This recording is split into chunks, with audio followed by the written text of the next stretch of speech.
Welcome back. We're discussing the growth of Ethiopia. Since 2013, more than 1 million Ethiopians have essentially pulled themselves out of poverty. Still with us from London is El Shafuri, Assistant Professor of Globalization and Development. From Dubai, Zamedane Nagatu, the Managing Director for Ernst & Young. And from Los Angeles, Ted Alamehu, Founder and Executive Chairman of U.S. Doctors for Africa. Zem, I want to get back to something you said earlier on when we were looking at the factors that are driving growth in Ethiopia. You mentioned investment. We know that investment is a finite commodity. Countries all over the world are competing for investment. How have you created the climate in Ethiopia that makes it an attractive place for businesses to come there and see this as a good deal? It's a very good question. And again, let me use some numbers. As recently as 2008, foreign direct investment was about $100 million in Ethiopia. This past year, this year that just closed, it was $1.5 billion. That means it is increased by a factor of 15. So coming back to your question, why is that? I mean, there's a number of regions, and I think China also plays a very important role since we're now on CCTV. Investors, including the Chinese, are now looking for the next so-called China, although no one can be the size of China, but everybody's looking for the next China. And they've identified Ethiopia as one of those countries to replace China, certainly in large-scale labor-intensive manufacturing. So this year we did, in our firm at Ernst & Young, we've released our Africa Attractiveness Survey. It's a global survey. And one of the interesting discoveries we have is that last year Ethiopia was amongst the top 10 FDI destinations in Africa. But what's more astonishing was that almost 1 out of 5 FDI jobs created in Africa last year was accounted for by one country, which is Ethiopia. That's because a lot of the FDI that is coming into Ethiopia, as I said, is labor-intensive, large-scale manufacturing. A very, very good example in this regard is the world's largest manufacturer of women's shoes. It is a Chinese company called Huajian, which 3.5 years ago opened a factory in Ethiopia in the Eastern Industrial Zone, which is just 35 miles from Addis. When they started out, they had about 700 employees. Now they have close to 4,000, but I just recently met the founder and the chairman. He was in Addis, and he just inaugurated an industrial park that will employ 50,000 Ethiopians. And the beautiful part of this is that almost all, in fact, all the shoes that they're manufactured in Ethiopia by this Chinese company is now going to the United States. So next time you go through the stores in the States, you flip over where it says it's made in China, it's made in Ethiopia by this Chinese company. Tommy Hilfiger is a very good example. Natural. So these are the kinds of things. So why are investors coming? As I said, affordable labor. I think labor in Ethiopia is about 1/10 of 20% of Chinese wages. Electricity, it's the cheapest on earth at 4 cents per kilowatt hour on earth. I mean, so when you go into manufacturing, you need electricity. When you go into large-scale manufacturing, you need affordable labor. And then, as I mentioned earlier in the first part, large scale of infrastructure, the railway that is being built by the Chinese all the way from Ethiopia to the port of Djibouti. So all these elements are starting to come together, and investors are starting to say, this is a place we want to be. Right, Elsha, we talked a moment ago about economic models being emulated by countries in Africa. And as you pointed out, you know, this is not a one-size-fits-all scenario. You wrote a piece in The Guardian in which you said that the idea that countries might want to learn from each other's broad development experiences strikes a lot of people as being problematic or odd. And as you pointed out in that piece, you said that donors prefer locality-specific solutions. So how is this working in Africa?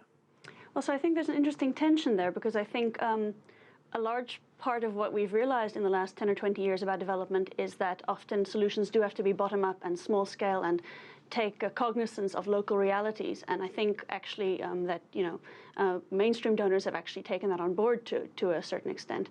So it is interesting now to speak on the other side of this potential to still bring these large, one could say top-down models to a country like Ethiopia. And there's an interesting tension there, I think, and neither side, let's say, I think can really offer the full solution. There's a need to indigenize things and also to listen to how local people might have been doing things for a very long time. But there's also, of course, the chance to improve and to take certain lessons from other countries. But I think also one thing that people also sometimes overplay the selectivity with which a model is applied. When Ethiopia's emulation of China or South Korea is spoken about, for example, often there is the narrative that only economic lessons have been taken, and that this is a very technocratic, apolitical sort of decision. And I think what we do have to realize is that there's also political decisions that do get, and political lessons that do get transferred. Things such as a sort of, it has to be said, a centralized rolling out of these processes, and a narrative of growth which is powerful, but which also doesn't allow for a lot of dissent. So I think this is kind of one of the sides that often isn't so comfortable when we speak about the emulation of models, is the idea that also the historical legacy, let's say, that Ethiopia has of a centralized political system makes it easy to learn from countries that have had the kind of classical developmental state model that hasn't had a kind of liberal consultative democracy to guide this process. And I think we do see in Ethiopia that this process is achieving a lot, but is also bringing about certain political tensions, and there is a feeling, I think, among parts of the population that the consultation process is lacking. Zem, how did a country like Ethiopia overcome ethnic and political rivalries? The Prime Minister Meles Zenawi pointed out at one point that in 1991 there was something like 17 different ethnic and political groups that were fighting in the country, but Ethiopia seems to have risen above that. How did that happen?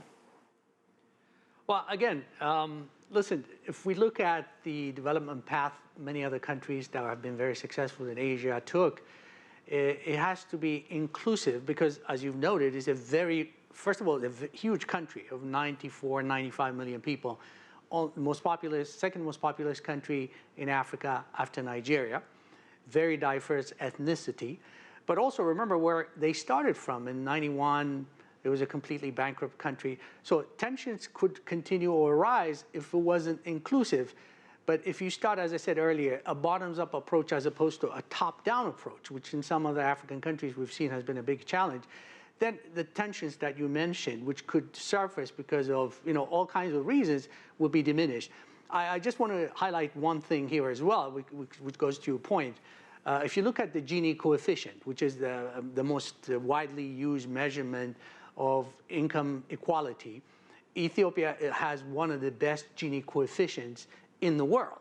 And that's, I think, the kind of focus that they have given, and I would expect them to continue going forward because, as you said, it's a very diverse country. By the way, in a neighborhood that is very unstable. I mean, Ethiopia has neighbors. If you look at to the west, you have Sudan and South Sudan. South Sudan at the moment is in the middle of a civil war. Of course, we all know the story of Somalia. So, it is very critical for Ethiopia to maintain the kinds of inclusive growth as measured by some of these numbers going forward so that all these diverse groups in the country, which in our forecast and others, by 2025, there'll be 120 million Ethiopians. So this is my suggestion. And that's why I think, linking it to my earlier point, the large volumes of FDI have to come in, the private sector has to continue to grow so that wealth is created massively. Get this. Ethiopia adds 2.3 million people net every year to its population. That means rapid economic transformation and growth is the only solution for Ethiopia going forward. And that's why the growth has been very remarkable. Even the World Bank and others have been applauding Ethiopia. Right. Elsha, I got a political question here, and it goes to some of the points that Zem just raised, and that is, what role does leadership play in these countries in Africa? Because if we look at developing countries, many of them in Africa, I mean, they've been cursed by bad governance, by endemic corruption. That's, of course, not unique to Africa. We see that all over the world. We see it right here in the United States. So how important is good government, good leadership? Yes, I mean, I do think it's one of the factors that people rightly feel distinguishes Ethiopia from, let's say the problems that have beset some African regimes, because there is a sort of the idea that rents or gains in productivity seem to be invested for kind of long-term improvements rather than merely squirreled away into private bank accounts as kind of, unfortunately, a stereotype is often run in other parts of the continent. So leadership has been important. Of course, the late Meles Zenawi was a very charismatic leader, very admired by large parts of the population.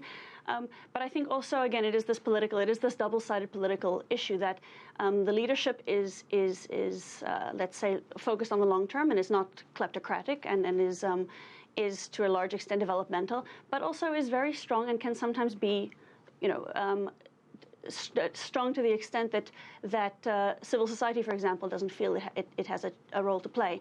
In the classic developmental state model, leadership is strong. Leadership parties tend to stay in power for a long time, and so it is a definite, let's say, political improvement on what has happened in Ethiopia in the past, and also happens in other parts of the continent. But I would not say that there are no political problems, or that the leadership is necessarily, that we've reached some sort of benign, perfectly sort of, let's say, benevolent leadership. I don't think that. I think there's a large amount of debate, I think, that could still happen about improvements that could be made to the leadership. And just to respond to a previous point made by the previous speaker, I think we both agree very much that inequality, it's very important. It's the key to Ethiopia's development, is to avoid this inequality that at the moment hasn't, let's say, historically existed in Ethiopia. And while it is true that the Gini coefficient is low at the moment, I wouldn't be surprised if it is rising, and if it is going to rise in the future, because it is also one of the countries, as was mentioned earlier, that has one of the highest, the fastest growing, rates of dollar millionaires, Ethiopia. So I think it's very important. I think the leadership realizes that, but they need to really continue to realize that strong leadership that focuses on keeping inequality low is very important, because poverty reduction is one thing that makes people happy and contributes to people's quality of life. But inequality is a separate thing, and it's also very important. Right. And Ted, when we talk about top-down, bottom-up kind of development, and we look at countries like Ethiopia and Kenya, you've got to have grassroots support, don't you, to make these plans work? People right down there have to support you. Absolutely, and then obviously you can see that in Ethiopia. When I started my conversation, and I mentioned that Ethiopians within Ethiopia and Ethiopians abroad are quite excited and motivated and fired up at what's happening in the country, and that contribution is obviously supporting the government's initiative, whether from the economic development to improvement of many other sectors they're undertaking. And the challenge, obviously, every government has a challenge, every country has a challenge. We have a challenge right here in the United States. So I think encouraging and pushing and supporting such an exciting initiative and Africa is important. As Zamadini pointed out, you got a market over 94 million people, an exploding economy, cheap labor, and what have you. So Ethiopia is just a perfect example of what's happening over there. Right.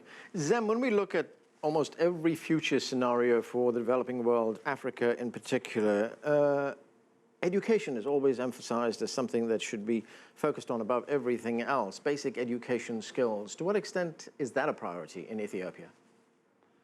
Actually, it's a priority for the government to invest in the education sector. If you look at their annual budget, they allocate a very substantial portion. Again, here, numbers will tell a good story. About 15, 16 years ago, in Ethiopia, there were only 2 state-owned universities. Today, there are 32, and they have plans to increase that to 40 in the next 5 years. So education, they realize, not only is the number that is increasing in terms of institutions, but what they have done a few years ago, they changed the curriculum, because if Ethiopia's goal is to become a manufacturing hub like China and South Korea. In order for that to happen, they realized, and they have adapted what I think is a pretty smart policy, which is 75% of the graduating class has to be in science and technology and engineering, the kinds of things that are needed for manufacturing and economic transformation. So universal access to primary education is, I think, more than 90%. We've seen some data. So education is absolutely the foundation for Ethiopia's transformation, especially, as I said, it intends to become a middle-income country by 2025. That can only be achieved on the back of agricultural transformation, not just basic agriculture, but agro-industry and the adding up the value chain. For example, today, Ethiopia is the largest exporter of coffee in Africa, but what are they exporting? Commodity. And the plan going forward is to value add, the same thing of a lot of, so That requires high-powered education. All the infrastructure that is being built, I mentioned earlier about the huge hydropower dam, after it's built, it needs a lot of talented people to run it efficiently. The private sector needs a lot of talent to become efficient, competitive, and global. By the way, Ethiopia is starting to think cross-border going forward, and we have a very good example in that regard, Ethiopian Airlines, which is now the largest airline in Africa, which last year made more money than all African airlines combined. That's because it has a lot of talented people, from the pilots to the technicians. A lot of aircrafts are now from around Africa and other parts of the world are now being maintained in Ethiopia. That requires, so this goes back to your point about the importance of education. The government, the leadership realized this a long time ago, and they've started investing. By the way, they've also allowed private colleges and universities, and today there are more than 40 of them. Altogether, there's about more than 500,000 people today in colleges and universities in Ethiopia, in recognition of the fact that education is the key. Okay, and that's where we have to leave it. Thanks to all of you for joining us. That's all we have time for, but the conversation continues. You can always chat with us on Twitter at @CCTV_America, or send us your comments to the Heat at cctv-america.com. I'm Arlen Naidu in Washington, D.C. Thanks for being with us.